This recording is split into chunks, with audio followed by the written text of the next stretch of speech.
So, what if one single person could control the interest rate on your car loan, the price of your groceries, even whether you have a job next year? Well, that's not a crazy what if. It's the huge question at the center of a new Supreme Court case, and we're going to break it down. I know. It sounds like something straight out of a movie, right? One person having the final word on literally everything. But this is real, and it's a massive power shift that's being decided as we speak. And this isn't just some boring legal argument. No, this is a full-on battle for the control room of our economy. You've got the president on one side arguing they need total control to get things done. And on the other, you have these independent agencies, the experts who are supposed to keep our economy stable. Okay, so who even are these independent agencies? Just think of them as the economy's expert refs.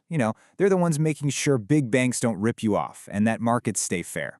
Their whole deal is, hey, let us do our jobs based on the facts and the data, not because of politics.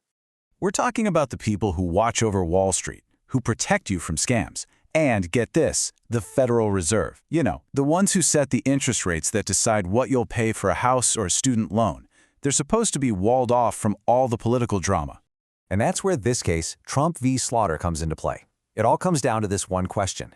Can a president fire the head of one of these agencies just because they disagree on policy? Not for being bad at their job, but for not following in line. And check this out. This isn't just some theory. That quote on your screen, that's the actual reason somebody was fired. Not incompetence, just a conflict of priorities. You're probably thinking, wait, couldn't that cause total economic chaos? Well, for a long time, the Supreme Court basically agreed. For how long, you ask? 90 years. Yep. For 90 years, there's been a rule protecting these experts, keeping our economy on a relatively steady path. And now, that could all get tossed out the window. Just imagine a world where interest rates jump up or down to help someone win an election, not to keep the economy healthy. That's what's on the table. So this is way bigger than just one case. It's about the fundamental way our economy is run.